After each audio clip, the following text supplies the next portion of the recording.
Yeah, good morning, and hey now, PASW staff, clients, and friends, of course, joining us.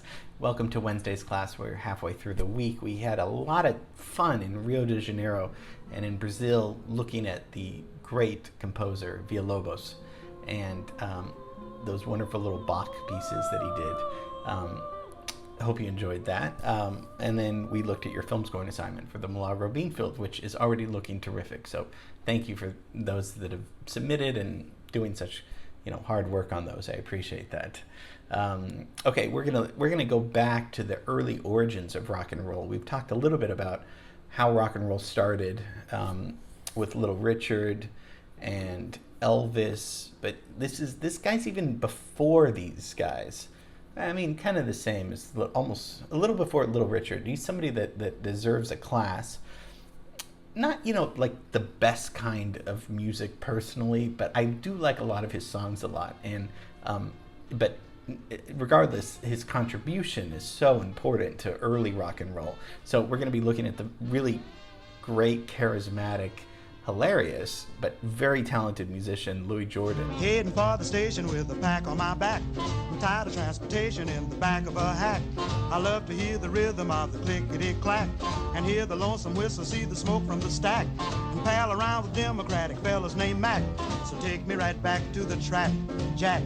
Louis Jordan was called the king of the jukebox. Do you guys know what a jukebox is? I mean, it's pretty... Yeah, you probably do. I mean, I'm showing you it right now, so you're probably like, oh yeah. King of the Jukebox. He was an American saxophonist. That was his main instrument, but also played other instruments and a songwriter, a band leader. Very popular in the late 1930s. Okay, so he's born in 1908, dies in 1975. So sees a lot of music change. Let's go to where he's born. He's in Arkansas. So let's fly over there, and as we fly over there, let's whip up our timeline. I've restarted my free trial, so you're going to see some familiar looking timelines here, just to see at where exactly his music is fitting into our music history together that we've been looking at. So as you can see, it's early. So he's kind of right at the end of the swing era. He's part swing. But then he's gonna start laying the foundation for early roots of rock and roll. Now we looked at Little Richard, and he was similar to that because what he did was, and if you remember, Louis Prima too. These guys were taking swing music, but making it a little bit more boogie woogie. And because of this boogie woogie, you're gonna get early roots of rock and roll. So just bear with me. Well, it should be fun. We'll see. Okay, so we'll discover what, we'll get into it. But his father was a music teacher and a band leader. So at an early age, Louis Jordan studied clarinet and saxophone. But here's the thing: as a saxophonist, he didn't start off wanting to be a jazz saxophonist. His goal was to create a broader appeal. And to have a broader appeal, which is probably smart, because if you're going in for the fame and the money, you're not going to pick jazz, right? So he's going to take what's going on with the swing era. With the swing, we have the people that we always talk about. We have Glenn Miller, Tommy Dorsey, Artie Shaw. Those guys are great. And then we've learned recently about Duke Ellington, how he took swing music, big band music rather, and incorporated jazz elements. So he kind of had a jazz orchestra, right? So Louis Jordan is not going to be doing that a little bit. He starts the Timpani Five. They were so popular in LA. He starts this group, and they were getting paid $300 to $2,000 per night. And people have said that he sort of ruined big bands because, I think for the better part, because what he could do is, and this is the advent of rock and roll and amplification in the 40s. What the big bands have a huge sound. Why? Because they got 30, 40 players. He's going to find a smaller ensemble, which saves a lot of money, and with amplification, a slight, we're not talking Metallica amplification, with slight, he's gonna be able to play just as loud and just as energetic and just as powerful with his quintet, sextet with a small group of people. So this is the early start of a rock and roll band. What he's pretty much starting, even though he's playing saxophone. Saxophone was really big in the 30s and 40s. That's, it was.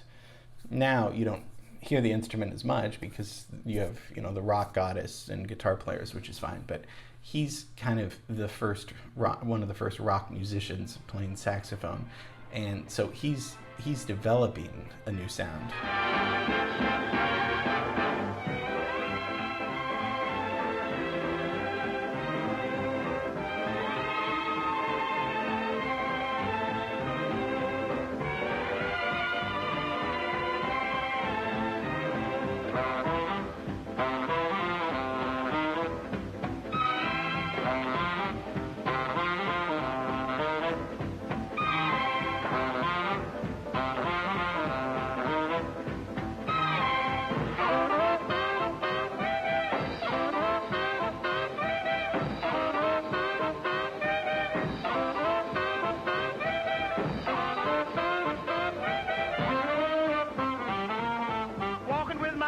She got great big feet. She long, lean, and lanky, and they had nothing to eat. But she's my baby, and I love her just the same. Crazy about that woman called Caledonia is her name. Caledonia, Caledonia, oh, what makes your big head so hard? I love you just the same. I'll always love you, baby, cause Caledonia is your name. So with Louis Prima, we looked at it was similar to what Louis Prima did at this same time. Louis Prima stayed in the swing section a little bit more. Louis Jordan's doing jump blues, they call it. It's a swinging up-tempo dance music, though. So it's got jazz, blues, and then boogie woogie, which is gonna lead us into, and Elvis is catching on to this too, as we saw in the timeline. Elvis is pretty much, not stealing, but taking from black groups. I mean, I think that's pretty well known. But I mean, why is he taking it? Because it's such good music. I mean, the black musicians were playing they really knew how to swing it in a way that white musicians, I think, could. But they were like, yeah, I mean, we want to sound like this too. And then with Elvis, of course, you get the Beatles. But then the Beatles were influenced heavily by Elvis, but also by people like Louis Jordan and people that created the roots of rock and roll.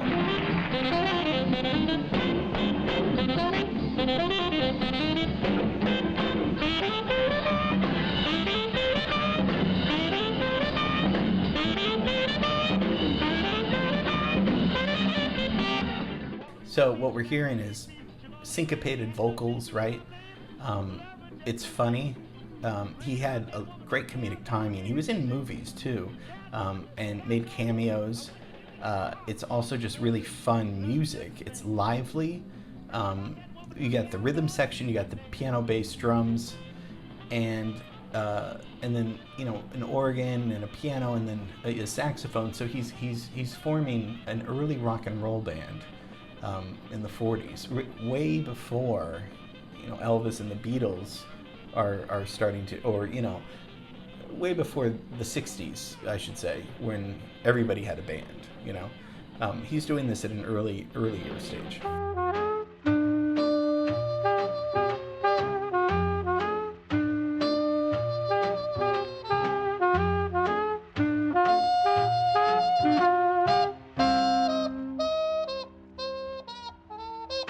He was married 5 times and stabbed a few times, but that's just like most marriages. I think he gets stabbed once or twice. No, but he co-wrote many of the songs that he performed. He didn't benefit, though, from these songs. Like Caledonia is one of his most famous songs, and it's credited to his wife, Fleecy Moore. You know Fleecy Moore, right?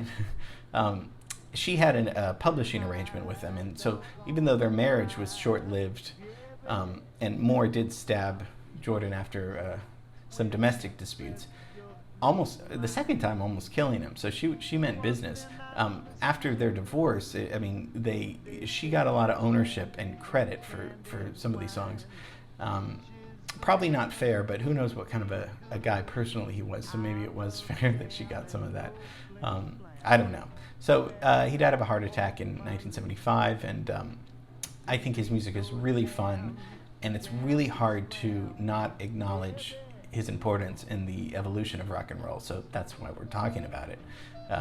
We all know rock and roll music, and we all think it's fun, and he's one of the proponents of really understanding what the kids are liking and are listening to. So that's Louis Jordan. Hope you enjoyed it.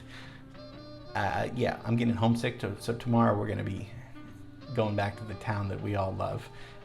Hope you have a great rest of the day. Thanks for watching and tuning in and learning with me. So, okay, I've said it all. Bye. Knock me a kiss.